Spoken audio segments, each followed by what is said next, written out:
안녕하세요. 설레는 인생 작가 송재영입니다. 오늘 제가 여러분들에게 읽어드릴 작품은 인생이 설레기 시작했다 책 중에서 쉼이라는 작품을 읽어드리겠습니다. 그럼 읽어드리겠습니다. 쉼. 백팩을 메고 신호등을 기다리며 횡단보도에 서 있다. 출판사에 찾아가는 길이다. 간밤에 온 비로 여름임에도 날씨가 선선하여 걷기에 딱 좋은 날이다. 며칠 전부터 이런저런 일로 마음을 잡지 못하고 허공에 둥둥 떠다니는 느낌이었다. 무기력하고 만사 귀찮고 공허하고 마음이 답답하고 불안하다. 인터넷에 물어보니 우울증 초기라고 한다. 아내는 권태기라고도 하였다. 주위에서도 안 좋아 보인다며 며칠 휴가를 내고 여행이라도 가보라고 한다. 문제는 그런다고 좋아질 것 같지도 않고 딱히 가고 싶은 곳도 없다. 퇴근 무렵 급히 딱 하루의 휴가를 냈다. 아무런 계획도 없이 그냥 쉬고 싶은 마음이었다. 아침에 게으름을 피우다 보니 아내가 휴가 낸 사실을 알게 되었다. 왜 휴가를 냈는지 궁금해하는 눈치였다. 간섭 같아 퉁명스럽게 특별한 이유는 없고 그냥 혼자 있고 싶으니 오늘은 연락도 말고 찾지도 말라고 했다. 출근 시간대에 집을 나서니 너무 이른 시간이어서 딱히 갈 곳이 없었다. 출고 후에 한 번도 하지 않은 차량 내비게이션 업데이트를 하러 갔다. 오래 걸린다는 말에 그만둘까 하였으나 오늘은 남는 게 시간이라는 생각에 차량을 맡겼다. 전날 야간 수업을 받으며 교수님에게 견학을 가겠다고 하였었다. 처음 출판사에 가서 장비도 보고 출판 과정에 대한 설명도 들었다. 한 권의 책이 출간되기 위해 얼마나 많은 과정과 사람들의 노고가 필요한지 알게 되었다. 글쓰기에 대한 좋은 이야기도 많이 들었다. 나무에 미안하지 않는 글을 쓰고 싶다고 했다. 나의 길로 위로받고 감동받는 사람이 한 명이라도 있었으면 좋겠다는 호기로운 말도 했다. 교수님은 글을 잘 쓰고 싶은 욕심이야 있겠지만 단지 글을 쓰는 것만으로도 자신을 돌아보며 정리해 볼 수 있고 사물을 보는 시각이 넓어지니 나름의 의미가 있다고 하였다. 이제 발걸음을 뗀 아이가 육상에 대해 아는 척을 하는 치기 정도로 여겼을 것 같아 부끄럽다.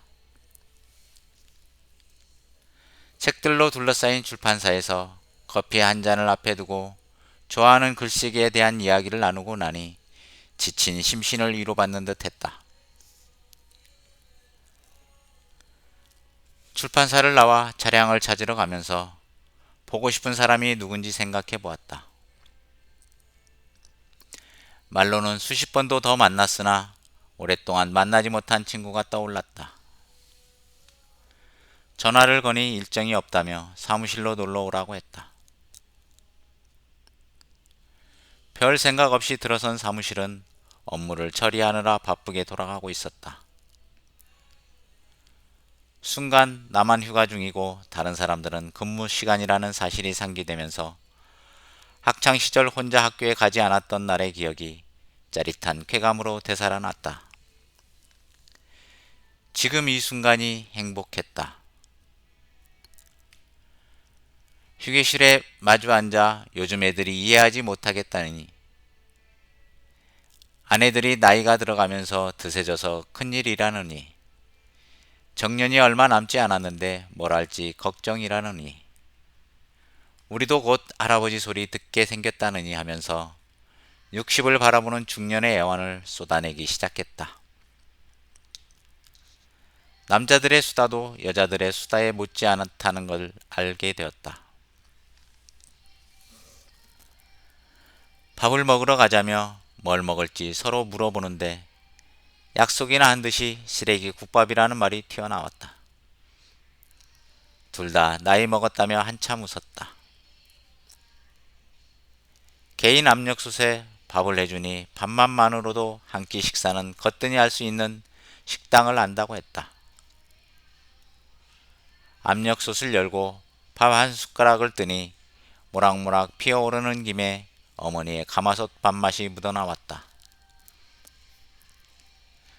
정성 가득히 차려진 밥상에 누군가로부터 대접받는 느낌이 들었다. 친구와의 한 끼 식사로도 쌓였던 피로가 씻기는 듯 했다.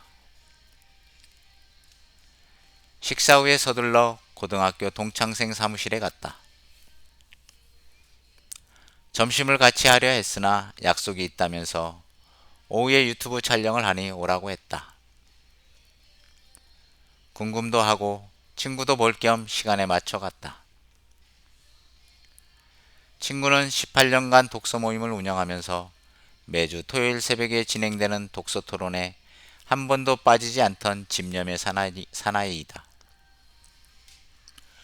회원수도 많아지고 프로그램도 완벽하게 자리를 잡자 올해 회장직을 후배에게 물려주고 유튜브를 통해 책을 소개하는 1인 미디어에 도전 중이라고 하였다.